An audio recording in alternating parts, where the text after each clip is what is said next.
খুবই ভালো লেগেছে এত সুন্দর ক্রিকেটের উপরে কালেকশন দেখে। আর আমি আশা করি এরকম একটা কালেকশনের একটা স্থায়ী একটা জায়গা করা উচিত। সবচেয়ে উত্তম জায়গা হবে ক্রিকেট স্টেডিয়ামে। স্টেডিয়ামে প্রচুর জায়গা আছে, ওখানে একটা একটা মিউজিয়ামের মতো করা উচিত আমার মনে হয়। যেমন সবাই এসে দেখতে পারে, ভোগ করতে পারে, পাবলিকও আসতে পারে। এখানে কয়েকজন আসবে বুঝবে না। আমি তো নিজেই দেখি, নিজে এসব দেখে আমার খুব আনন্দ লেগেছে। I was very most impressed by all this collection. ধরে রাখতে হবে, এইটা যখন কালেকশন থাকবে, ইতিহাসকে ধরে রাখলে বাংলাদেশের ফিউচার ক্রিকেট হবে। এই ইতিহাসকে বেস করে কিনতে হবে। তো এই জন্য আমার একটা পার্সোনাল কালেকশন আমার কিছু যেখানে আছে, কিন্তু আমি ভেরি মাচ প্রাউড কি আমার কালেকশনটা ওরা যেভাবে কালেক্ট করেছে সবগুলা ওর সাথে সংযুক্ত করতে পেরে। আমরা খুবই আনন্দিত ক্রিকেটের এই প্রোগ্রামের সাথে সম্পৃক্ত হয়ে। আমরা অলওয়েজ ক্রিকেট এবং স্পোর্টসকে প্রমোট করি, পার্টিকুলারলি ক্রিকেট।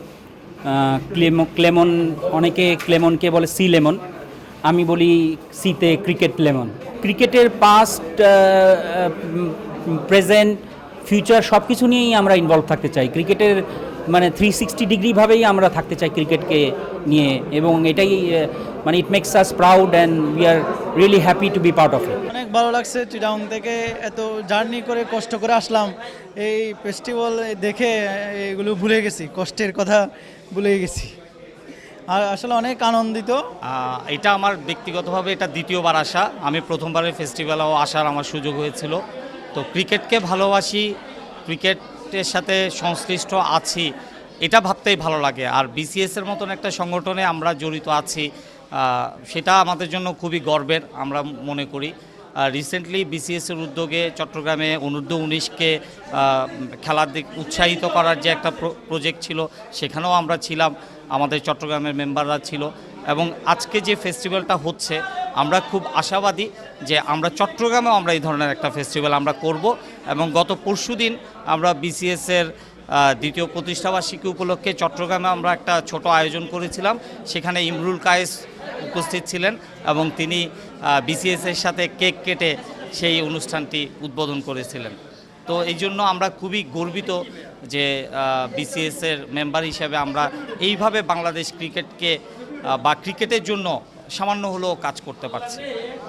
বাংলাদেশের ইতিহাস, বাংলাদেশ ক্রিকেটের যে ইতিহাস, এটা যাতে সবাই জানতে পারে, কারণ নতুন প্রজন্ম অনেকে কিন্তু অবগত না। তো আমাদের এই ফেস্টিভ্যালটা তাদেরই জন্য যারা আসলে বাংলাদেশ ইতিহাস সম্পর্কে জানতে পারবে। তো সবার কাছে একটাই রিকোয়েস্ট করবো যে আপনারা আসুন, মানে অবশ্যই আপনারা অনেক কিছু জানতে পারবেন এবং শিখতেও পারবেন।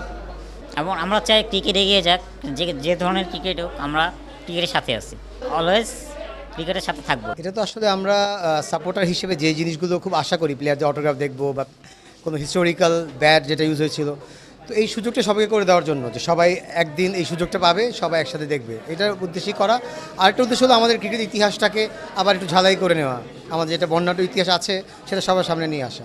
এবার যেমন পাকিস্তান সিরিজের সময় আমরা যখন গেলাম, এটা তো অসাধারণ ছিল। আমরা তো আমাদের ড্রাম ছিল, পতাকা নিয়ে আমরা প্রায় 50 জন, মানে অন্যরকম। আমি এত বছর খেলা দেখছি, এখন এরকম এত মজা পাইনি, এত অর্গানাইজ হইতে, এত ক্রিকেট পাগলের সাথে একসাথে।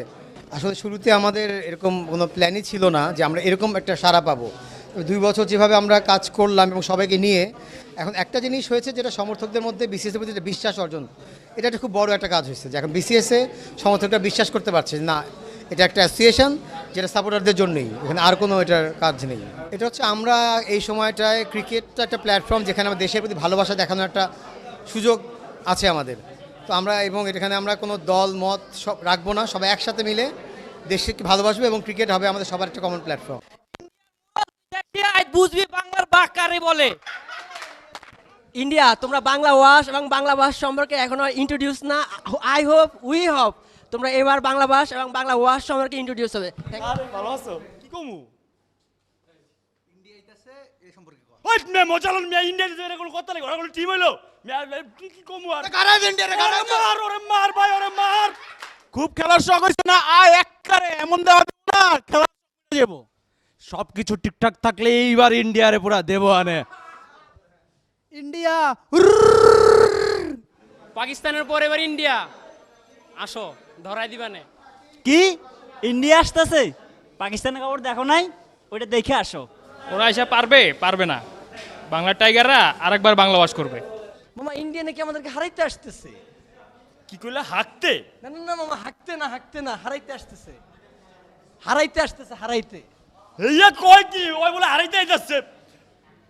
মামা কিন্তু ওরা তো মামা নোবল দেয় নোবল। তুমি কি বুঝতে যাচ্ছ নুন নিচে না না না মামা ছি আস্তাগফিরুল্লাহ আমি এগুলো বুঝতে চাইনি সত্যি কথা মামা। আচ্ছা এক কাম করো, চোখ বন্ধ করে 2 মিনিট গাইল লাও। বাংলা ভালোবাসা।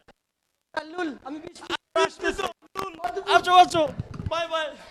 এই যে বিরাট কোহলি তিনি বললেন প্রথমে আসবেন না, এখন আবার বলছে আসবেন। ইতু কমেডি, আল্লাহ ইতু কমেডি দুনিয়াতে পাঠাইছে, অদ্ভুত, আমি বিস্মিত। লুল ইন্ডিয়ার প্লেয়াররা তো রুবেলের বল খেলতেই পারে না ভাই, ওদেরকে আবার বল সব হাঁটুর নিচে বল করবো যাতে নো বল না দিতে পারে, বুঝছেন নি ভাইয়েরা? আশুকে আবার পুরো ধরে দিবানি। কি ভাবতেছেন দেশের মাটিতে এবারও ঢুকবো? সেই দিন আর নাই, দিন বদলাইছে না, দৈরে দিবানে।